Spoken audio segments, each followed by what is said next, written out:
আল্লাহ বলে প্রত্যেকটা নাফরমান পাপী জাহান্নামী কিয়ামতের দিন আল্লাহকে বলবে, আল্লাহ আজকে এই হাসরের ময়দানে আপনি আমার ভাই, আমার স্ত্রী, আমার সন্তান, আমার মহল্লাবাসী, এমনকি গোটা পৃথিবীবাসীকে জাহান্নামে দিয়ে দেন, তবুও আমারে বাঁচায় দেন। ওয়ামান ফিল আরদি জামিআ, প্রয়োজনে জমিনের সমস্ত মানুষকে জাহান্নামে দেন, সুম্মা ইউনজি, তবু আমারে বাঁচিয়ে দেন। এমন আগুন আমি সইতে পারবো না মাওলা।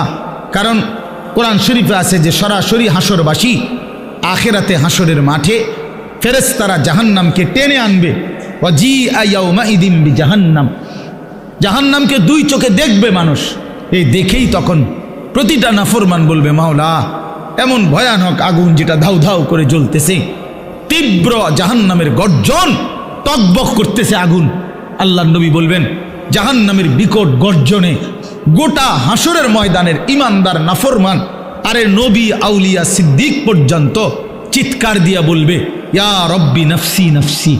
জিব্রাইলের মতো সাহাবী ফেরেশতা, ফেরেশতাদের কোনো গুণাই নাই, চিন্তাও নাই, সেই জিব্রাইলের মতো ফেরেশতা হাদিসে আছে হাসরের ময়দানে জাহান্নামের দিকে তাকাইয়া মাটির মধ্যে নিজের হাত বাইরেতে হাত বাড়ি দিতে দিতে করতে বলবে, ইয়া রব্বি সাল্লিম সাল্লিম, আয় মাওলা আমারে বাঁচান, আমারে বাঁচান, আমারে বাঁচান, আমাকে। আল্লাহ তাআলা বলেন কাল্লা, কিন্তু আল্লাহ বলে কখনোই না। ইন্নাহা লাযা, রব্বুল আলামিন বলেন এটা জ্বলন্ত ধাউ ধাউ করে প্রজ্বলিত আগুন। নাজ্জাতাল লিশ-শাওয়া, রব্বুল আলামিন বলে না ফরমান এই মুহূর্তে জাহান্নামের আগুনে ফেলা হবে, প্রথম সেকেন্ডেই, প্রথম মিনিটেই নাজ্জাতাল লিশ-শাওয়া, সারা দেহের গোশত চামড়া হাড্ডি প্রথম মিনিটেই, এক সেকেন্ডেই একদম জ্বলে ভুনা হয়ে যাবে। নাজ্জাতান অর্থ এটা মাশবি, মানে ফ্রাই ফ্রাই ফ্রাই হয়ে যাবে, ভুনা হয়ে যাবে, ভুনা এক মিনিটেই ভুনা হয়ে যাবে।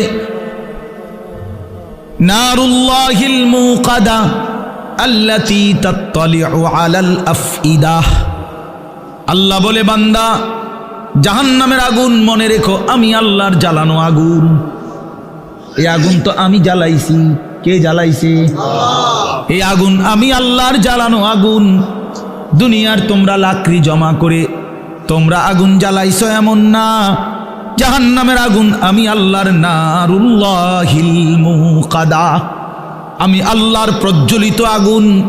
অতএব আমার এই আগুনে যখন ফেলা হবে, আল্লাতী তাত্তালিউ আলাল আফইদা, দুনিয়ার আগুন যখন কারো দেহের মধ্যে লাগে, ছুটাছুটি করে কিংবা পানি দিয়ে যে কোনোভাবে যদি রক্ষা করা যায়, তাইলে হয়তো হাত পুড়ে গেছে বাকিটা বাইচা গেছে, পাও পুড়ে গেছে বাকিটা বাইচা গেছে, এমন হয় কি না?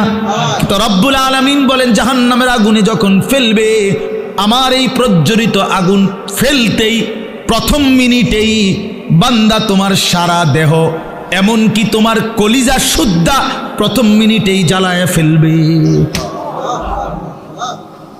একই সাথে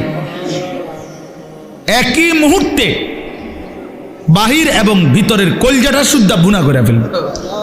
আল্লাতী তাত্তালিউ আলাল আফইদা, আফইদা।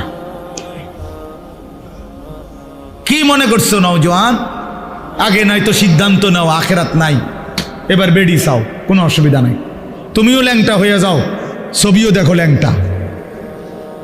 দেখো যুবক, আমি বললাম তুইও লুঙ্গি খুলে ফেল, কাপড় খুলে ফেল নাফরমান, আর নর্তকীও দেখ, তোর কাপড়ও খুলে ফেল, নর্তকীর কাপড় তো খোলাই, যা দেখ এবার। তবে আগে শর্ত হলো একথা বুঝাপড়া করে নাও, কারোর সাথে হিসাব মিলাইয়া নাও যে আসলে যে হুজুররা বলে কবর হাসর আখেরাত, এটি আসলে মিছা কথা নেই, এই কথা কারোর থেকে জিজ্ঞাসা করে নাও। কথা বুঝেন নাই আমার? এটা যদি ফয়সালা হয়ে যায় যে হ্যাঁ এগুলো নাই, তো ঠিক আছে বন্ধু, নাচো গাও ফুর্তি করো, যা মন চায় তাই করো। কিন্তু এ কথার তো কোনো কাফেরও আজ পর্যন্ত বলে নাই যে কবর হাসর আখেরাত নাই। না, হিন্দুরাও তো স্বর্গ নরক কয়, কয় না? কথা বলেন না কেন? হিন্দুরা মরলে আমরা যেরকম কই মরহুম, হেরাদে কয় স্বর্গীয় অমুক, তো হিন্দুরাও তো বলে এটা।